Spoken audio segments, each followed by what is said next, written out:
Hola YouTube, hoy en Toro Online Clases Preparatorias te ofrecemos un nuevo tema, pero antes queremos informarte de todo lo que te ofrecemos en la web. Compra los libros, sigue todos los libros por escrito con el material que tenemos en la web, pide información en el email contacto@toroonline.es. También puedes preparar la oposición con nosotros, ya que hacemos una preparación online. Te proporcionamos el material actualizado, test, ejercicios extra, seguimiento de horario personalizado, solución de duda a las 24 horas, exámenes de otros años y preparamos cualquier comunidad. Ahora puedes prepararte el temario de forma gratuita con nosotros, pero como sabes, eso no es suficiente y necesitas de test. Pide información, ya que vamos a lanzar un nuevo producto donde cada semana te llegan a tu correo o email 3 test de tu especialidad. Pide información en la web www.toroonline.es. Y ahora sí, tema número 7 de auxiliar de enfermería. Es la parte número 5 y vamos a hablar de los sondajes.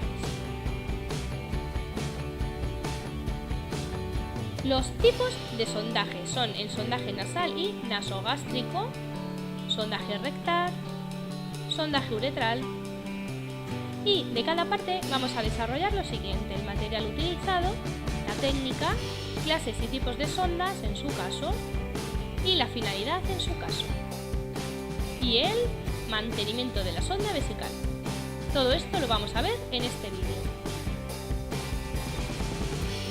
Vamos a comenzar hablando por el sondaje nasal, que consiste en la introducción de una sonda por la nariz con dos posibles finalidades: para administrar oxígeno o para aspirar secreciones bronquiales. En cambio, la finalidad de la colocación de una sonda nasogástrica es la alimentación del paciente a través de ella o para algún fin diagnóstico. A continuación, pasaremos a describir el material necesario y el procedimiento a seguir para la colocación de una sonda nasogástrica, debido a que el de la sonda nasal ya ha sido explicado en capítulos de oxigenoterapia.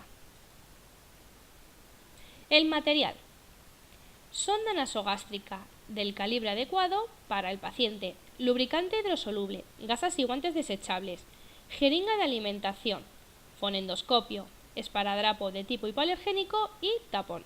Y la técnica es la siguiente: hay que realizar un lavado de manos. Después hay que informar al paciente de lo que se le va a hacer y para qué.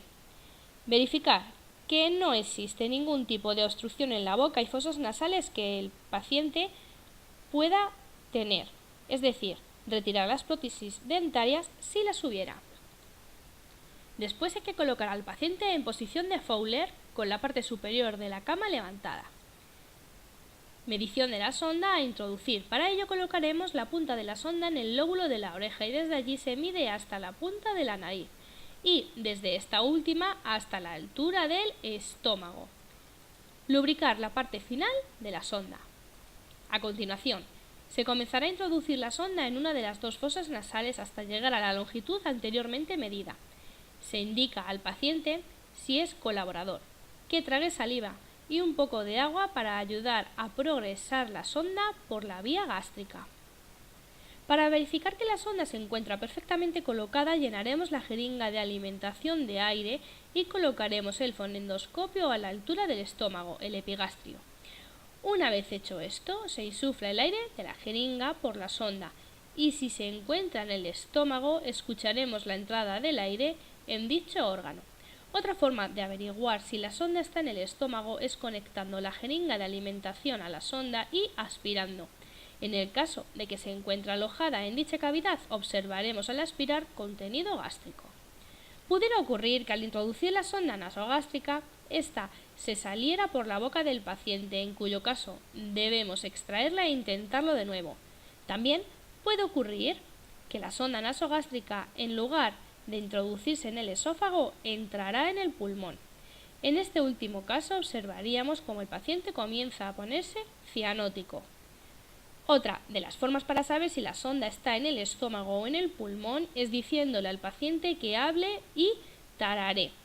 Si está bien colocada, el paciente será capaz de hacer lo que se le ha pedido. Otra forma de averiguar que está alojado en el pulmón, ya en desuso por el riesgo de aspiración, es la de colocar el extremo proximal de la sonda en el interior de un vaso y observaremos que burbujea. En este caso hay que retirar la sonda. Fijar la sonda con esparadrapo hipoalergénico. Conectar la sonda a una bomba de alimentación o simplemente colocarle un tapón y se desconecta cuando se le vaya a dar de comer con la jeringa de alimentación. Si la SNG, sonda nasogástrica, de ahora en adelante, se conecta para que ella se drene algún tipo de contenido, entonces al extremo de la sonda se le conecta una bolsa de orina para que en ella entre ese contenido y pueda ser observado y medido. En este último caso se dejará al paciente a dieta absoluta. Después de terminar de comer, el paciente se debe lavar el interior de la sonda con agua para que no queden restos alimenticios que pudieran obstruirla. Movilizar la sonda al menos una vez cada 24 horas para evitar úlceras por decúbito en la mucosa gástrica y anotar el procedimiento.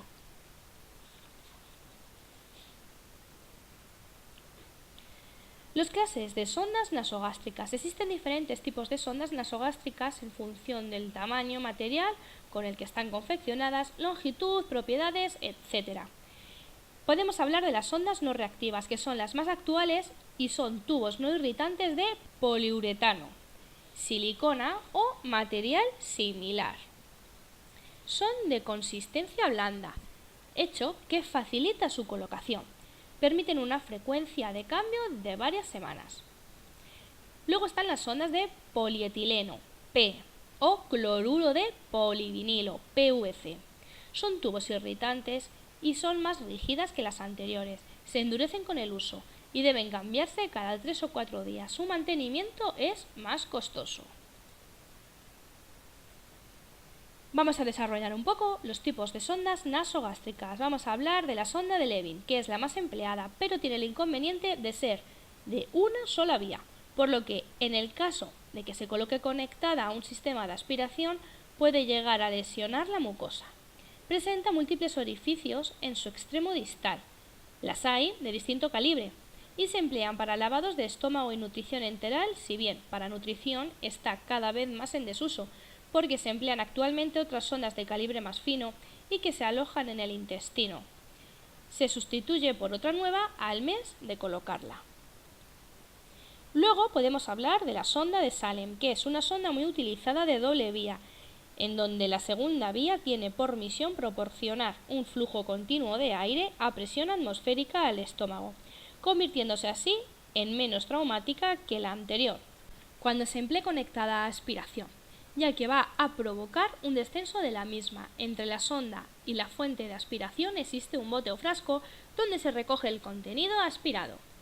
Después hablamos de la sonda de Faucher. Es una sonda de calibre grueso, con un solo orificio en su extremo distal y con una sola luz. Es una sonda poco flexible, que puede ser opaca o transparente según el material con el que esté fabricada. Su extremo proximal o extremo es de mayor calibre que el de otras sondas. Habitualmente se utiliza para efectuar lavados gástricos en casos de intoxicación. Y las sondas intestinales más utilizadas para la descompresión intestinal son las de Miller-Abbott, de doble vía, y las de Cantor, de una sola vía. Otras sondas intestinales son las de Caslow con una luz y la de Dennis, que presenta triple luz.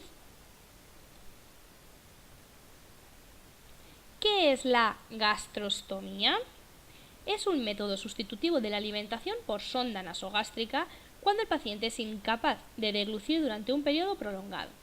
El procedimiento se suele realizar bajo anestesia local. Se realiza una pequeña incisión en el hipocondrio izquierdo y se aborda el estómago. Se coloca un catéter y se sutura a la superficie externa de la curvatura mayor del estómago. El extremo del catéter se inserta en el estómago y se fija con una sutura circular para evitar extravasaciones. El extremo libre del catéter se lleva hacia la superficie por la incisión y mediante contraabertura. La incisión se cierra y el catéter se sutura y se fija a la piel.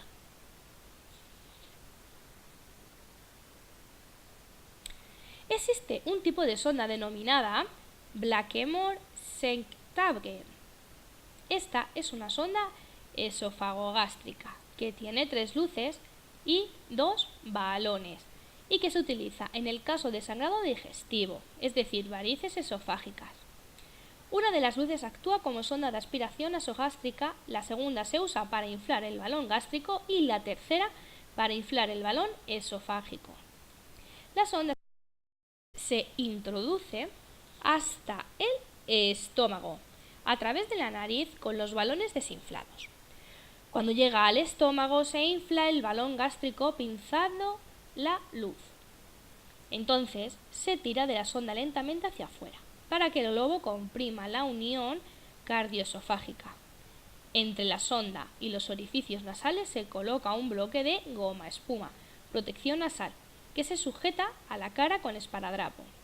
La protección nasal absorbe el exceso de secreciones, disminuye el traumatismo de las fosas nasales y actúa como anclaje para mantener la sonda en posición. Si el sangrado continúa después de haberse inflado el balón gástrico, se infla el balón esofágico, que está conectado por un tubo en I a un manómetro hasta la presión adecuada y se pinza. Para frenar la hemorragia, la presión de los balones debe ser mayor que la presión venosa portal del paciente.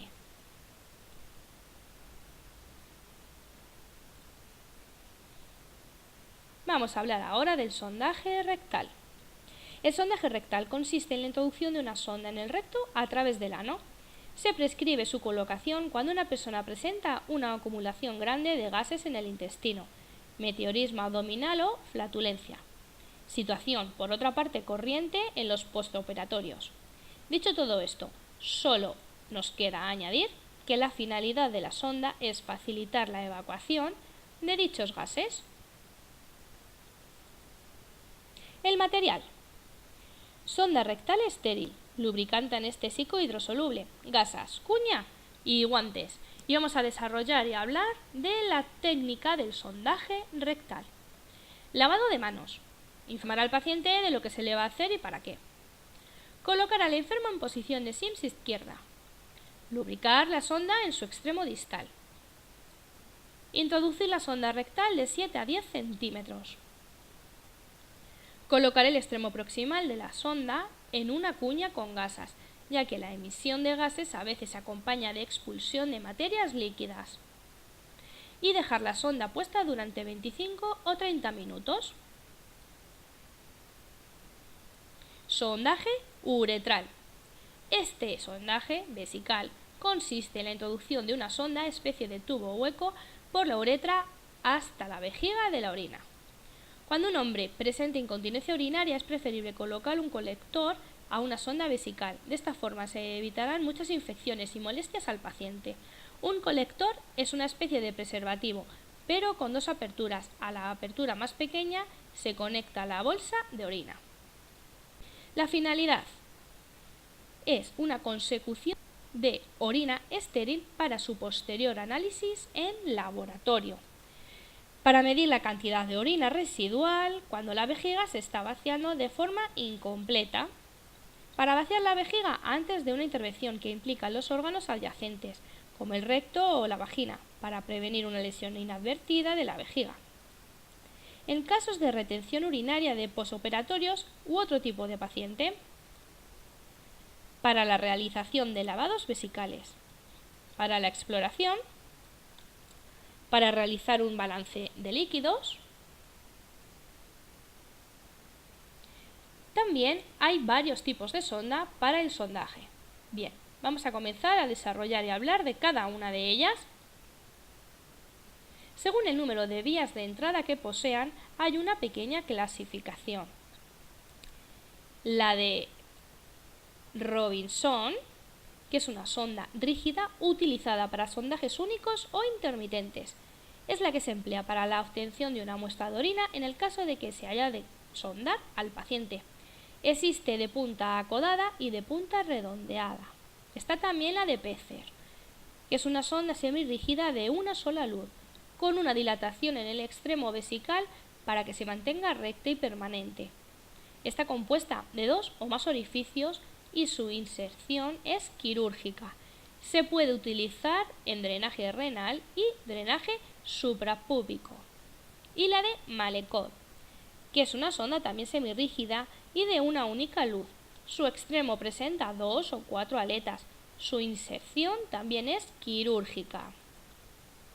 Luego están las sondas de 2 vías, las cuales son flexibles y engloban las de punta redondeada o acodada, como las de Foley, y las de silicona. Una vía se conecta a la bolsa de orina y la otra es para inflar con una jeringa el globo de la sonda. Las de Foley se cambian cada 15 o 20 días y las de silicona pueden permanecer puestas hasta 3 meses. Las sondas de 3 vías, en cambio, son las sondas de Foley y se denominan también sondas de lavado continuo. Se utilizan cuando hay una gran hematuria con coágulos. La tercera vía se conecta a un sistema de suero.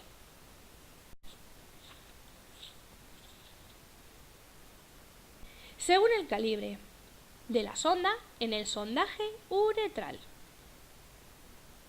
Debe escogerse el calibre adecuado a cada paciente. Además, el calibre de la sonda es mayor cuanto mayor sea el número de la sonda. Por ejemplo, una sonda de 18 es mayor calibre que una de 14. Las sondas comienzan a ser numeradas desde el 8 hasta el 24 y van de 2 en 2.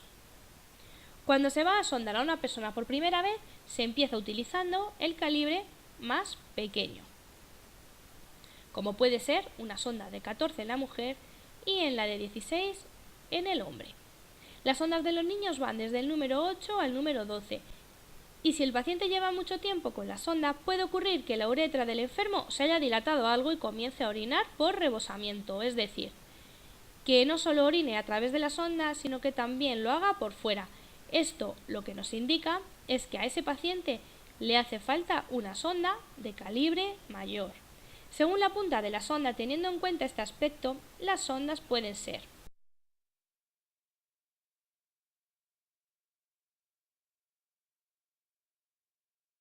de punta Roma, recta o acodada.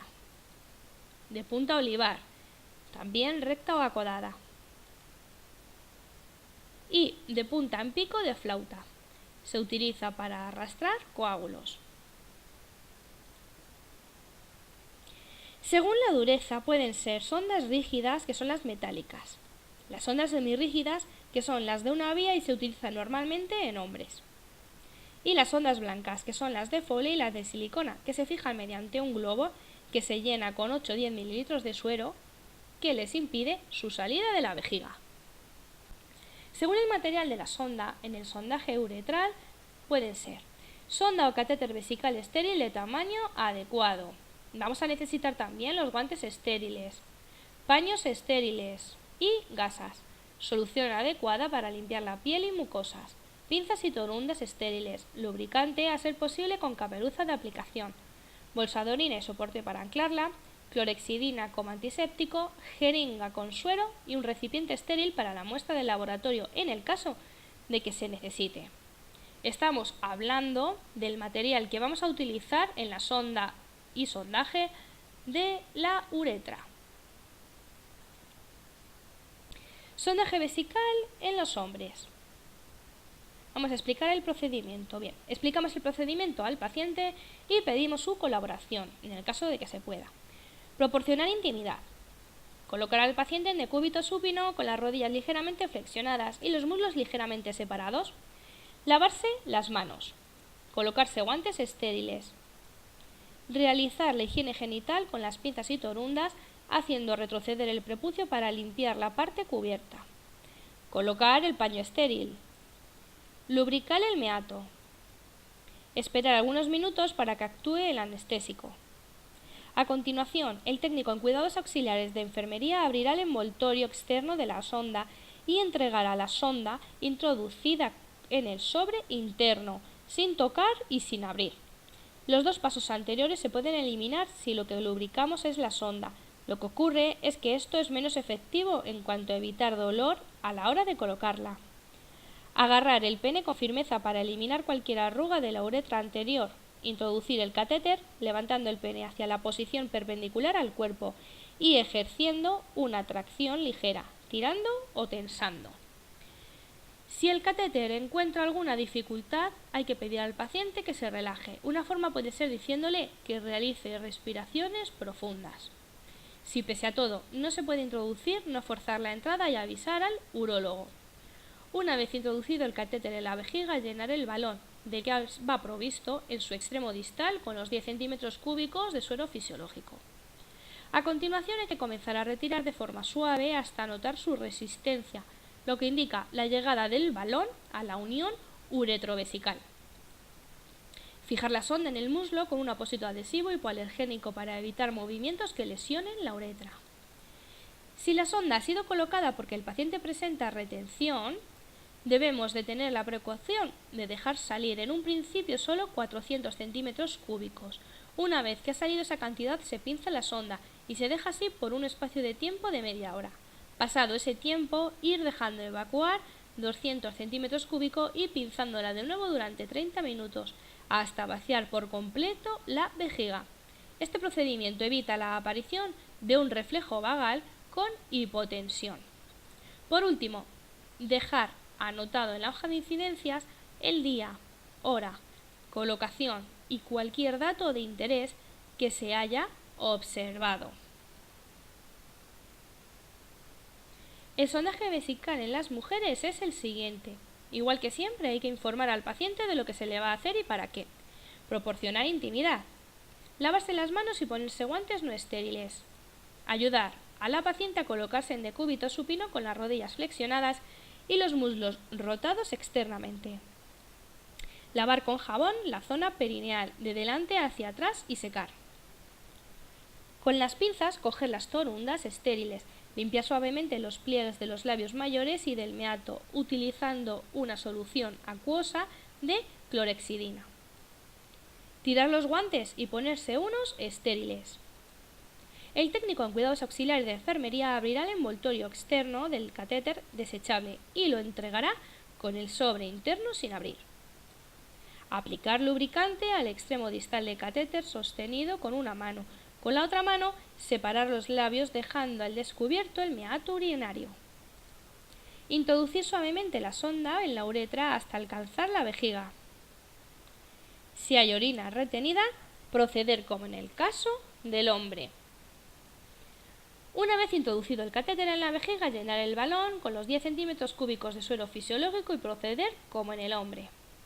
Por último, dejar anotado en las incidencias el día, hora y cualquier dato de interés que se haya observado. Y por último, y no por ello menos importante, el mantenimiento de la sonda vesical. Cuando se sonda a una persona se hace porque no hay más remedio. Hoy en día las infecciones urinarias constituyen una de las infecciones nosocomiales más frecuentes y una sonda vesical colocada en un paciente es una fuente de infecciones. Una infección urinaria puede estar causada por una situación de oliguria o de escasa diuresis, deficientes o nulas medidas higiénicas, erosiones en el trayecto uretral, incluido el meato, y el flujo retrógrado de la orina. Los consejos más adecuados para el mantenimiento de una sonda vesical son los siguientes. Lavarse las manos antes de cualquier manipulación. Limpiar con agua y jabón el meato urinario y la zona próxima de la sonda al menos 2 veces al día. Se anotará la cantidad de orina de la bolsa en la gráfica por turnos y solo se vaciará cuando esté llena o sea necesario por alguna incidencia. Cambiar la bolsa de orina extremando las medidas de higiene cuando sea imprescindible, ya que se recomienda manipular lo menos posible las bolsas. Cuando para movilizar al paciente que se encuentra encamado es necesario cambiar la bolsa del lado de la cama, antes de elevar la bolsa de orina por encima del nivel de la vejiga se pinzará por el lugar más cercano posible al meato urinario. No se debe elevar la bolsa por encima de la vejiga. Una vez que se ha efectuado la movilización se despinza de nuevo la sonda. El cambio de sonda ha de realizarse cada 21 días o cada mes, si la sonda es de látex, y cada 3 meses si es de silicona. debe realizarse un cultivo de orina cuando las sondas se mantengan colocadas más de 4 días.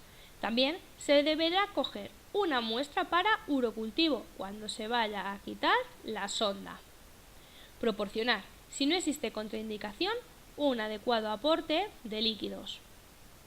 Todas las medidas adoptadas para la colocación de la sonda deben quedar registradas en la hoja de incidencias de enfermería, así como cualquier anomalía observada y la acción llevada a cabo para tratar de corregirla. ¿Tienes dudas? ¿Necesitas que se desarrolle algún punto en especial? Si es así, deja un comentario o mándanos un email a contacto@dualonline.es. Sigue todas las clases preparatorias a tu oposición por vídeo. No te lo pierdas, empieza ahora e inscríbete. Recuerda que nos puedes encontrar en el canal de YouTube Dual Online Clases Preparatorias.